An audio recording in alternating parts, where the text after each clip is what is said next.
do is pray that I get that little teeny weeny reason, just that little reason to get to that door.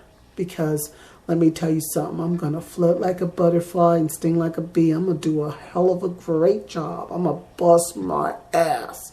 You know, I'll probably lose 20 pounds busting my ass, but believe me, I'm going to bust my ass doing the job. And I'm going to get it just right. Because when I do it just right, I'm going to do it so good. Oh my God.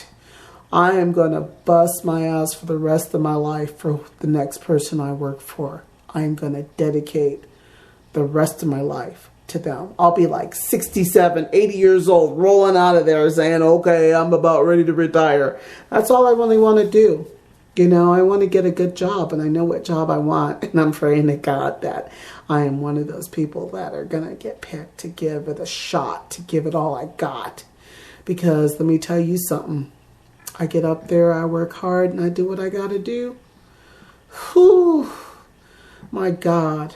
That's going to rescue my family. It'll get us out of complete hell. I can grab me one of them $500 an hour lawyers and say, you know what? Let's get these people.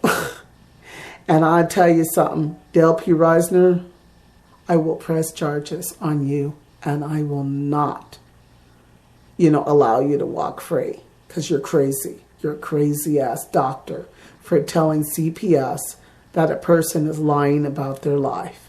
You have some freaking nerve to tell somebody what they've been through that they should be crazy. No, you're the crazy one. Because for one, you cannot go around telling people what their lives are all about and what they've done with their lives and how it affects their life. Because of your big fat mouth. Instead of saying, let's say, this person is telling the truth, leave them alone. You could have pulled the plug any old time you felt like it. But no, you just kept it going and going and going. And every time I try to talk to this doctor about what she's done and what she's put my family through, the only thing she could do is get restraining order after restraining order. Now, she spent over $8,000 to a lawyer so she didn't have to talk to me.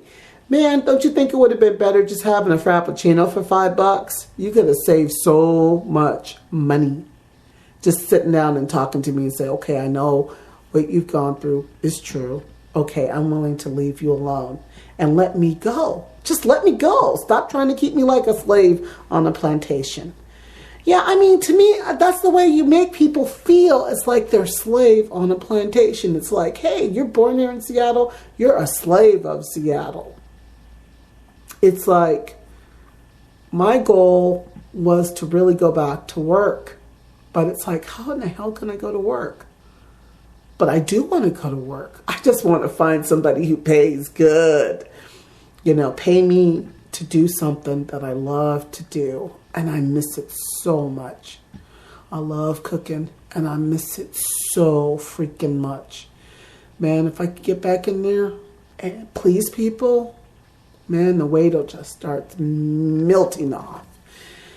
I start making that money. Oh my God, I can take care of my husband and my 2 beautiful children. And guess what? Once that happens, I can take my kids out of this town and say the hell with Seattle.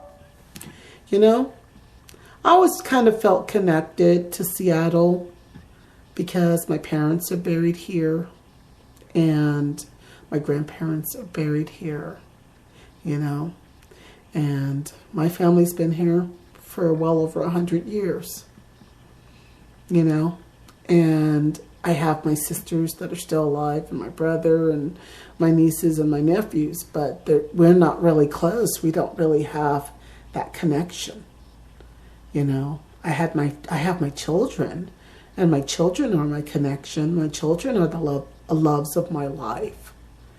And I want you children to know, I want you to know that, hey, it wasn't my choice to let you go.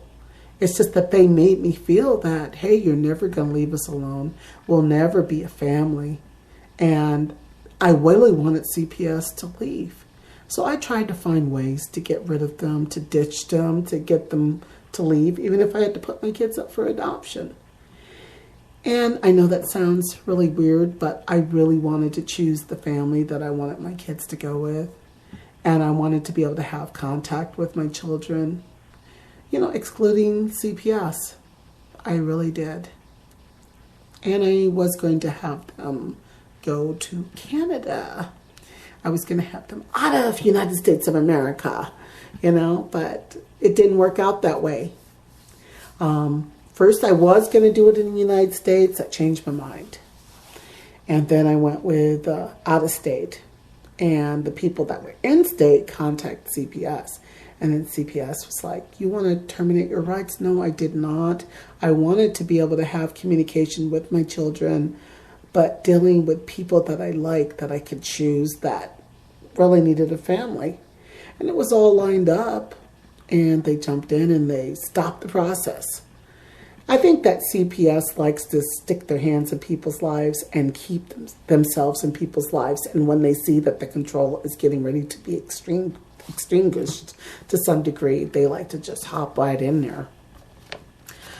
But, I've just felt like I wanted CPS to get the hell out of my life just as quick as they got in. They look at what's happened to me, and then they're just like, you have problems, you got problems. And it's like, that if the doctor didn't have me on all those drugs and narcotics, I would have never told her about what had happened to me. And if she would have never known, then maybe I would have been left alone. So that's one thing I want to tell you people. If a doctor smiles in your face and they give you drugs and they ask you questions, just don't say a goddamn thing. Keep your mouth shut. Why? Because they're trying to dig up information. 2, they'll send the nurse into your room and they'll keep asking you the same questions over and over again. I told them the same story over and over again. Yeah, I lost my parents on, October 9th, 1984. And the funny part was I went back to the original hospital that I told, this is in 2002, but I went back to the original hospital that I told in 1984, and I dug up the records, and I took those freaking paperwork into court, and I said, why would I lie about something that happened to me in 1984? I mean, I even went to the church and got the people that were ready to go to court to testify because they buried my parents.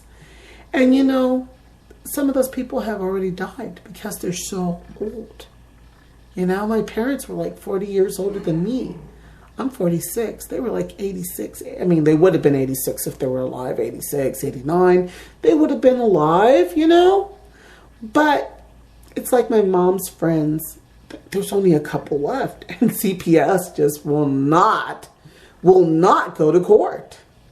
They keep, every time I bring people into court, they turn them down. They turn them away. I have brought people into court and they sit there patiently waiting to get on the stand. And CPS will not take them on the stand to testify on my behalf. And whenever they hand me this little bogus little lawyers, these little penny pinching, two-faced, backstabbing, in cahoots, let me keep my caseload up, let me ignore the information that's being given to me, kind of jerks, then they won't write up the documents. Then I have to type them up myself, bring them into court, and then have them completely ignored. That's all these suckers do, is look at my paperwork, set it down, and completely ignore it. And let me tell you something. I want to help save people from going through what I've gone through. I want to help the next generation of CPS guinea pigs, because that's all they're using this for, is guinea pigs. What they're doing is setting it up so that they can dig their nose, they can stick their big fat nose up into your business. And when they do that, then they can increase the medication, add on the stress, and then you die. Heart attack, stroke, Parkinson's disease, take your pick. It's worse than drinking alcohol. It's worse than doing drugs on the corner. What they want you to do